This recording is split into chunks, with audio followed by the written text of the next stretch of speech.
설교가 마무리하게 됩니다. 나름대로 열심히 뭐 한다고는 했는데 뭐 실력이 부족하다 보니까 이 본문을 규모 있게 잘 나누지 못하여서 처음 예상했던 것보다 훨씬 더 길게 이 사도행전의 설교를 하게 되었던 것 같습니다.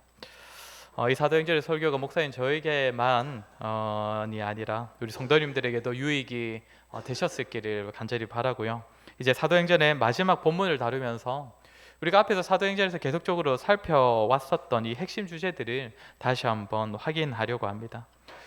오늘 설교에서는 세 가지를 말씀드릴 것입니다. 먼저는 사도행전의 마지막 내용이 우리에게 던지는 의미가 무엇인지, 사도행전이 이런 내용으로 이렇게 마무리된다는 사실이 우리에게 던지는 메시지가 무엇인가를 살필 것이고, 두 번째로는 이 마지막 기록에서 다시금 확인할 수 있는 바울이 사역하는 모습에 대하여 살필 것입니다. 그리고 마지막 세 번째로는 이렇게 사역하는 바울을 통하여서 나타나는 결과에 대하여서 확인하도록 하겠습니다. 먼저 우리가 지난주에 살폈듯이 사도 바울은 로마에 도착한 뒤에 이 가택연금 수준의 조치를 받게 되었습니다.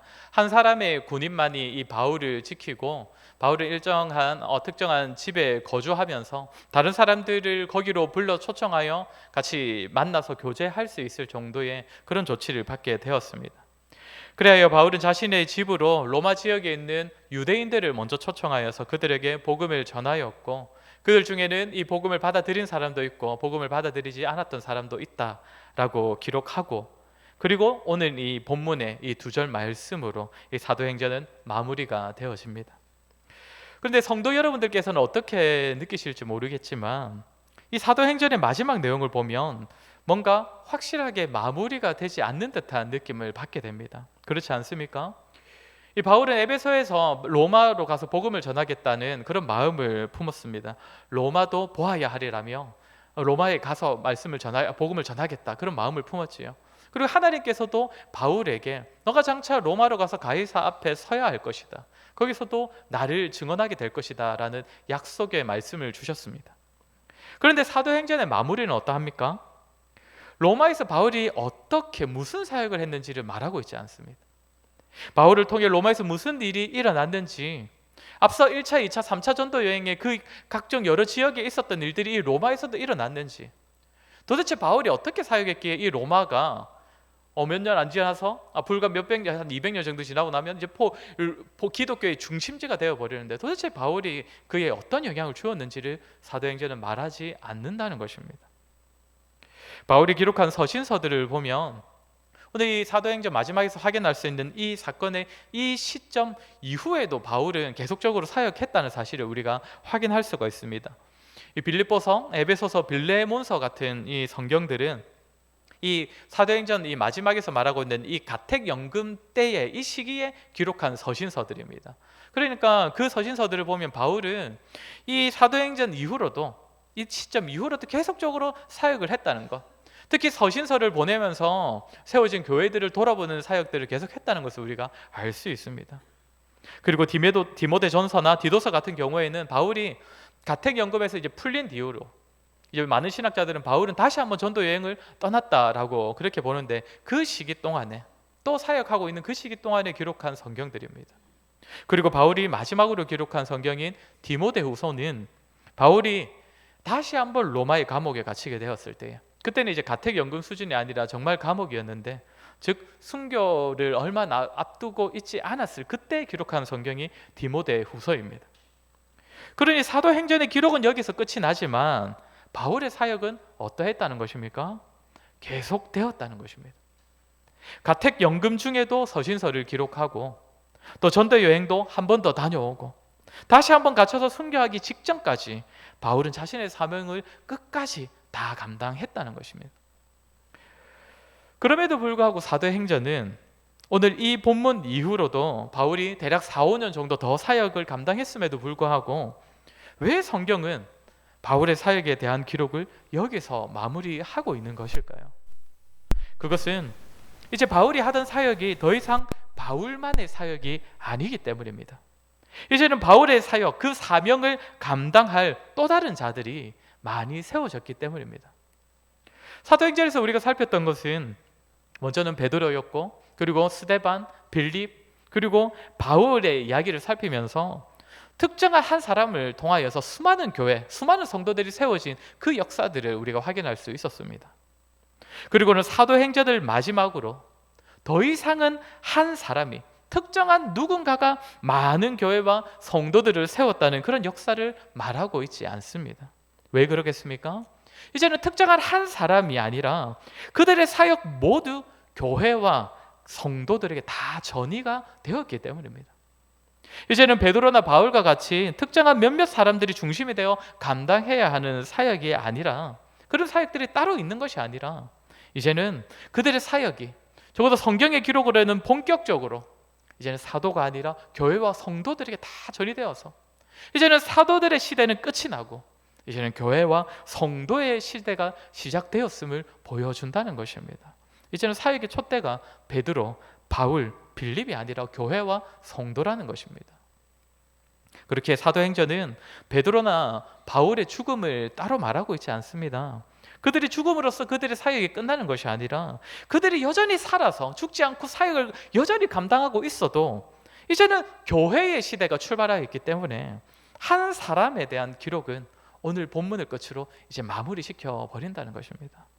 그러니 우리는 베드로의 마지막이 어땠는지, 바울이 마지막이 어땠는지, 전승들을 살피면서 어느 정도 알 수는 있지만, 궁극적으로 우리가 사도행전을 통해서 깨달아야 하는 것은 저들로부터 우리에게 전수된 사역이 무엇인가, 저들로부터 시작되어 이제는 교회와 성도가 감당해야 하는 사명이 무엇인가, 그것을 깨달아야 한다는 것입니다.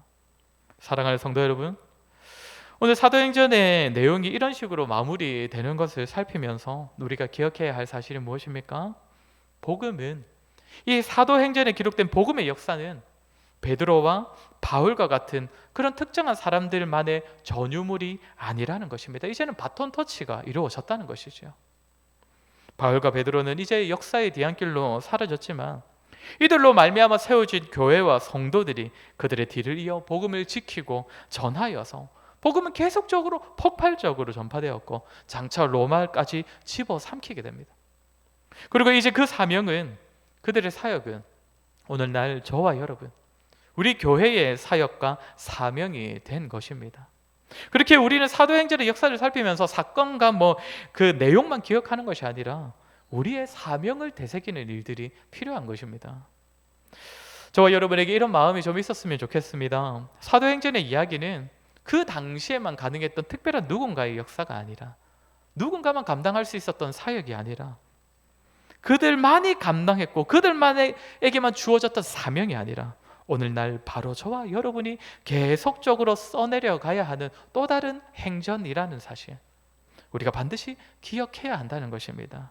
오늘 사도행전의 마지막 기록은 저와 여러분들에게 교회와 성도들이 이어가야 할 사명, 감당해야 할 숙제를 안겨주며 마무리되고 있는 것입니다.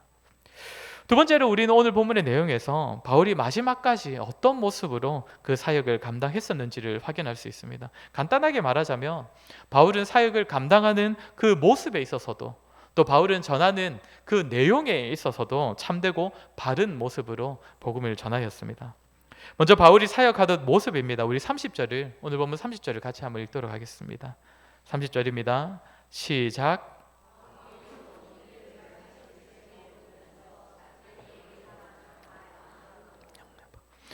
바울이 보인 모습이 어떠했다고 합니까? 자기 집에 오는 사람을 다 영접했다라고 합니다. 다 영접했다. 이 말을 문맥을 따라서 생각을 해보자면 바울은 자신에게 오는 사람들을 유대인이나 헬라인이나, 그러니까 이방인이나 가리지 않고 모든 사람을 다 영접했다, 이 말을 하는 것입니다. 이 사실은 앞에 내용에 있는 이 말씀들과 좀 관련하여 우리가 보아야 하는 겁니다. 이 바로 앞에 있는 말씀 28절도 우리 한번 같이 읽어보도록 하겠습니다. 28절입니다. 시작.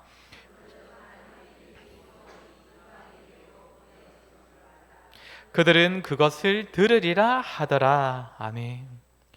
하나님의 구원이 유대인에게서 이방인에게로 보내어졌다라고 합니다. 물론 유대인들 중에서는 아직 아예 구원받을 수 있는 사람이 없다, 이런 말을 하는 것은 아닙니다. 그러나 유대인들은 계속적으로 예수 그리스도의 그 복음을 거부하였기 때문에, 예수 그리스도로 말미암는 구원의 소식을 받아들이지를 않았기 때문에 이제는 복음의 중심이 이제 유대인에게서 옮겨진다는 것입니다. 구원의 메시지를 감당할 자들이 이제는 유대인들이 아니라 이제는 이방인들이다라는 것이죠. 이스라엘 백성들은 분명 복을 많이 받은 민족입니다. 하나님의 언약의 말씀이 특히 메시아를 통한 그 구원의 복된 소식이 가장 먼저 이스라엘 유대인들에게 전해졌습니다. 그러나 그들의 나중은 어떠했습니까? 예수 그리스도를 받아들이지를 않았습니다. 이것은 예수님의 모습이 자신들이 기대하고 있던 그 메시아의 모습과는 너무나 달랐기 때문입니다. 그런데 무엇이 달랐습니까? 먼저는 외적으로 달랐지요. 힘없고 가난하고 흠모할 만한 모습으로 오셨던 그 예수님의 모습이 자신들의 기대와는 달랐던 것입니다. 그리고 복음과 관련해서는 무엇이 문제가 되었습니까? 예수님께서 하나님의 그 복을 전하는데 계속적으로 자꾸만 죄인들에게 복음을 전하시고, 아니면 이방인이나 유대인들이 이방인과 거의 다를 바 없이 여겼던 사마리아 사람들, 갈릴리 사람들에게 예수님께서 복음을 계속적으로 전하셨기 때문입니다. 즉 모든 사람들에게, 그러니까 듣는 대상을 가리지 않고 복음을 전하신다는 이 사실이 유대인들에게 굉장히 불편함이 되었던 것입니다. 왜 그렇습니까? 유대인들은 복음을 자신들만의 특권으로 여기기 때문입니다. 다른 사람들에게 전할 만한 것으로 여기지 않았습니다. 그러니 예수 그리스도께서 전하셨던 그 복음은, 그리고 예수님처럼 모든 민족, 모든 사람, 유대인이나 헬라인에게 좀 가리지 않고 전했던 이 사도들이 전한 복음은 유대인들에게는 걸림이 되고 불편함이 되어서 결국에는 이 복음을 받아들이지 않았다는 것입니다. 그 결과가 무엇입니까? 이제는 더 이상 유대인들은 구원의 복된 소식을 누리지 못하게 되었습니다. 그것도 구약시대의 복음보다 훨씬 더 구체화되었고, 그리스도를 전해지는 보다 분명한 그 복음이 전해지고 있는데도 누리지 못하고 그 복음의 능력을 경험치 못하게 되었다는 것입니다. 사랑하는 성도 여러분, 복음은 언제나 모든 민족, 모든 사람을 위한 복음이었습니다. 나에게만 있는 복음, 내 안에만 머무는 복음이 아닙니다. 하나님께서는 아브라함을 모든 민족의 아버지로 부르셨고, 하나님께서는 이스라엘을 세우실 때에 온 세계를 위한 제사장 나라로 세우셨습니다. 이것을 기억지 못하고 구원이 그저 자신들에게만 있다고 여기고 모든 민족을 위한 복음으로 여기지 않을 때에 촛대가 옮겨지는 일들이 일어난 것입니다. 복음을 전하는 것, 복음을 나누는 것이 아니라 그저 자신 안에 있는 것으로만 만족해버릴 때에 더 이상 그 복음을 누릴 수 없는 그런 상태가 되었다는 것입니다. 사랑하는 성도 여러분, 저와 여러분도 다르지 않습니다. 복음을 자꾸 우리 안에만 가두려고 할 때에, 그저 내가 복음을 받았고 들었고, 그리고 그 복음을 내가 일단 누리고 있기 때문에 내 안에 간직된 복음으로만 만족해버리면 오히려 우리는 복음의 능력을 더 이상 경험하지 못하고 그 감격을 잃어버리게 된다는 것입니다. 물론 복음은 우리 안에 있는 것만으로도 너무나 귀한 것이지요. 이미 능력이지요. 우리 죄인 된 우리 자신을 변화시켰으니 그 복음이 얼마나 귀하고 값진 것입니까? 그러나 우리가 이 복음이 우리 안에 머무는 정도로만 만족해버린다면 우리는 복음에 대한 감각, 그 감격과 그 복음의 능력을 체험하는 삶을 상실해버리게 될 것입니다. 우리가 이 복음은 모든 민족, 모든 사람을 위한 복음이라는 사실을 기억하여서 다소 부족하더라도 우리 자신을 통하여 복음을 드러내고 전하고 나눌 때에 우리는 이 복음의 능력을 삶 가운데서 계속적으로 누리게 될 것이고, 참으로 이 복음이 하나님의 말씀이 정말 살아서 역사하신다는 사실을 우리가 경험케 될 것입니다. 나를 변화시킨 그 복음이 나에게만 능력이 되는 것이 아니라 온 세상 모든 사람을 변화시킬 능력의 복음이 된다는 사실을 우리가 경험할 수 있게 된다는 것입니다. 나아가 이 일들을 통하여서 우리가 사도행전의 역사를 이어가는 영광에 동참하게 될 것입니다. 그러니 저와 여러분, 때를 얻든지 못 얻든지 복음을 전파하는 데 힘씀으로써 이 복음의 능력을 풍성히 경험하는 저와 여러분 되기를 주의 이름으로 간절히 소원합니다. 또 한 가지, 바울은 전하는 모습만이 아니라 전하는 내용에 있어서도 온전한 복음만을 전했습니다. 우리 31절도 같이 한번 읽겠습니다. 31절입니다. 시작. 하나님의 모든 것을 담대하게 가르치더라. 아멘. 우리가 지난주에 23절에서도 살폈던 것처럼 31절에서도 다시 한번 바울이 전한 내용은 하나님 나라와 예수 그리스도였다라고 합니다. 하나님 나라와 예수 그리스도. 이것은 바울만이 아니었지요. 사도행전에서 살폈던 그 다 성경 인물 모두가 다 이것을 전하였습니다. 베드로, 스데반, 빌립, 그리고 바울까지 이 모든 이들이 전했던 것은 오직 예수 그리스도였습니다. 더 구체적으로는 예수 그리스도의 죽으심과 그분의 부활, 그리고 그 죽음과 부활로 말미암아 이 땅 가운데 본격적으로 시작된 하나님의 나라, 더 나아가 그 나라에 들어가기 위하여서는 회개와 믿음으로 하나님으로부터 의롭다 하심을 받아야 한다는 것, 그리고 그렇게 될 때에 성령으로 말미암아 하나님께서 인정하시는 선한 삶을 살아갈 수 있다는 사실, 이것을 요약하면 하나님 나라와 예수 그리스도라는 것입니다. 오늘날 교회와 성도가 이 사도행전에 나타난 사도들의 이 사역을 감당함에 있어서 필요한 것은 마음가짐, 열심 있는 그런 모습만이 아닙니다. 전하는 내용도 너무 중요합니다. 온전한 복음, 바른 복음을 전하기 위한 열심들, 노력들이 필요하다는 것입니다. 그렇게 이 시대 교회와 성도들은 복음을 정말 잘 담아내기 위한 그 수단들도, 또 어떤 통로를 잘 연구하고 또 발견하고자 노력해야 하지만, 또한 무엇보다 필요한 것은 하나님 나라와 예수 그리스도에 대한 분명한 이해와 확신, 그리고 그분을 증거하며 전할 수 있는 그 지식들이 구비되어 있어야 한다는 것입니다. 우리 역시 이 사도들처럼 그들 정도의 수준은 아닐지라도 우리 입술로 우리가 만난 예수 그리스도, 그리고 그분을 통해 누리고 있는 이 땅에 임한 하나님 나라를 증거할 때에 저와 여러분이 이 사도행전에 등장하는 자들의 뒤를 이어 이들의 사역을 감당할 수 있다는 것입니다. 저와 여러분, 복음은 우리 안에만 간직하는 것이 아니라 우리 안에서만 그 능력을 경험하는 것이 끝이 아니라는 것, 모든 사람의 복음이라는 것을 기억하여 우리가 복음을 증거할 때에 복음의 능력을 계속적으로 경험케 된다는 사실과, 또한 바른 복음, 예수와 하나님 나라를 전할 때에 복음이 온전히 드러난다는 사실을 기억하여 저와 여러분도 복음을 전하기에 합당한 모습과 지식이 잘 구비되어서 저와 여러분을 통해 이 사도행전의 역사가 이어지는 은혜가 있기를 간절히 소원합니다. 우리가 마지막 세 번째로 살필 것은, 이렇게 바울이 모든 사람을 복음의 대상으로 여기고 하나님 나라와 예수 그리스도를 전파하는 바른 복음을 전파했을 때 일어난 결과입니다. 우리 31절을 다시 한번 보도록 하겠습니다. 여기 보면 바울이 하나님 나라를 전파하며 주 예수 그리스도에 관한 모든 것을 담대하게 거침없이 가르치더라라고 합니다. 이거 담대하게 거침없이 라는 표현이 사용되고 있는데, 어떻게 보면 참 이 비슷한 두 표현이 연속으로 사용된 것 같아 보이지만, 이 옛날 버전, 이 개역 한글 버전의 성경으로 보면 이 의미가 좀 더 명확합니다. 앞에 한번 띄워주시겠습니까? 옛날 개역 한글 버전으로 우리 저 28절 31절 한번 같이 읽도록 하겠습니다. 시작. 담대히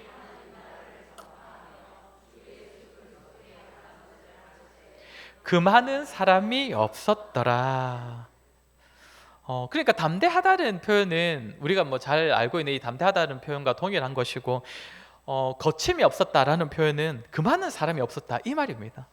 즉 바울이 바울이 담대하게 복음을 전했을 때 정말 이 거침이 없이, 막힘이 없이 복음이 드러나고 전파되었다는 사실입니다.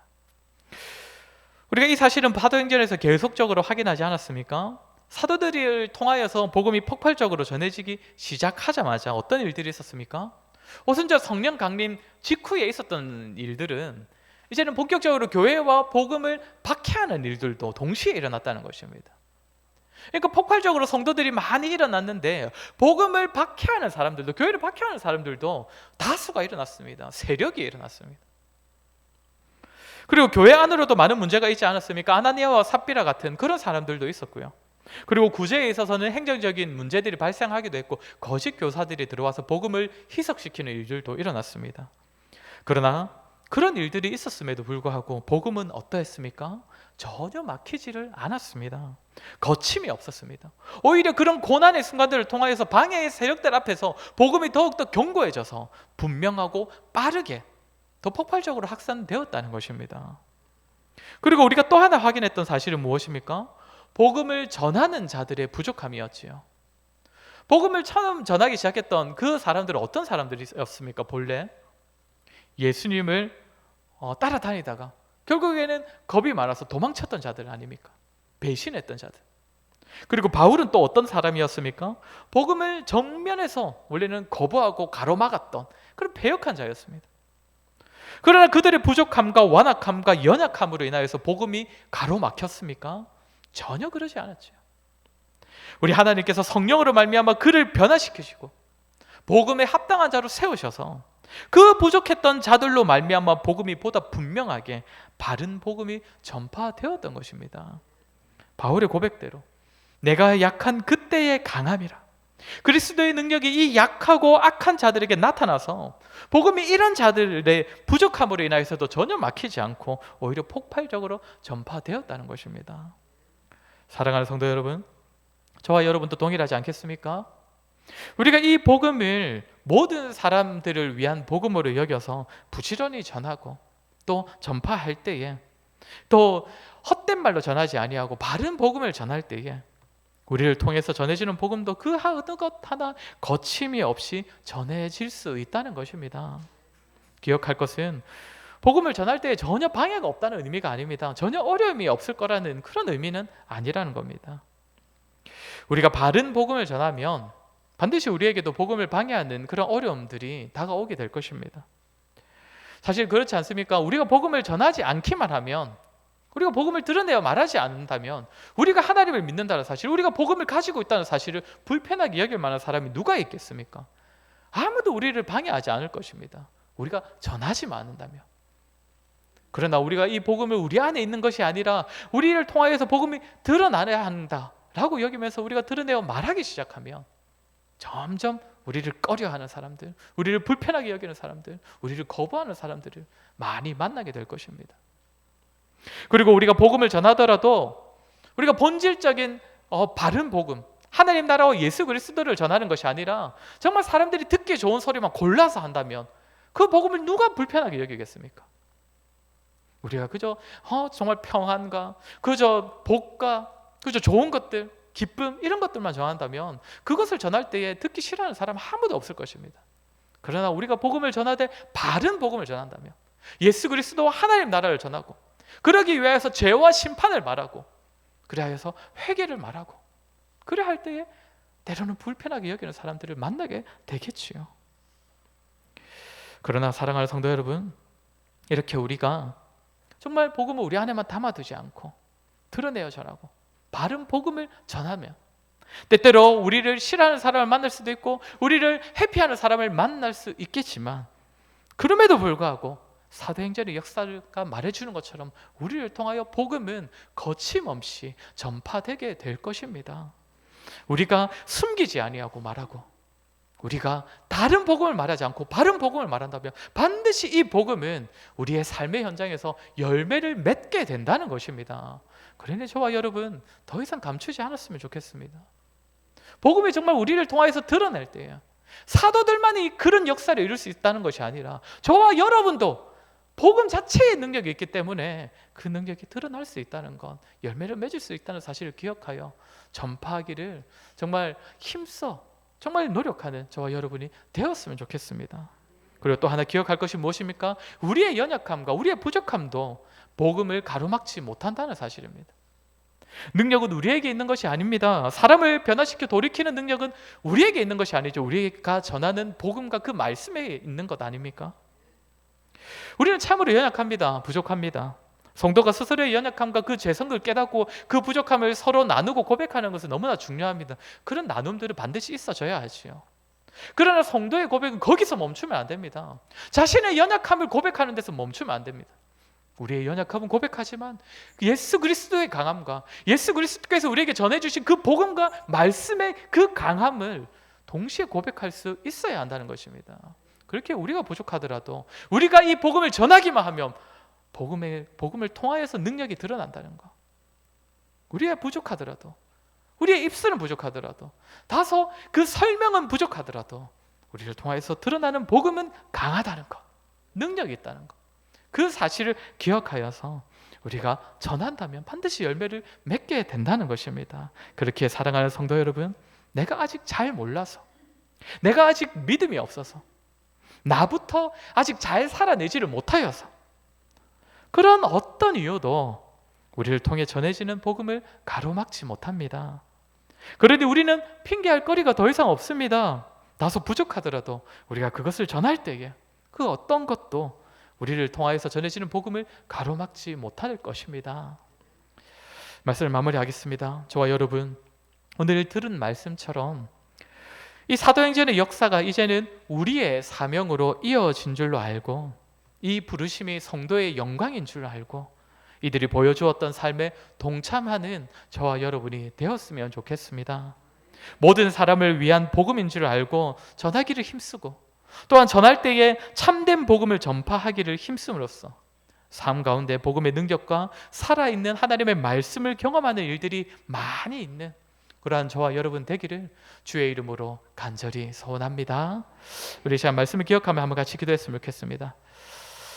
우리가 들은 말씀처럼 정말 사도행전에서 확인한 그 사역자들의 사명이 이제는 우리 자신과 이 교회로 이어진 줄로 알고, 이 사명을 감당하는 일에 열심을 내는 우리가 되게 해달라고 기도했으면 좋겠습니다. 또한 기도할 때 하나님, 정말 복음을 우리 안에만 간직하려고 하는 것이 아니라 다른 이들에게 증거하는 일에 열심을 내고, 특별히 하나님 나라와 예수 그리스도라는 바른 복음을 전파하는 우리가 되게 하여 주시옵소서. 그래야 이 세상과 불신자들도 가로막지 못하고, 우리의 연약함과 정말 우리의 부족함도 거칠 것이 되지 못하는 그 복음의 능력을 삶 가운데서 많이 경험하는 우리가 되게 해달라고 우리 시간 들은 말씀을 기억하며 같이 한번 기도하도록 하겠습니다. 기도하겠습니다.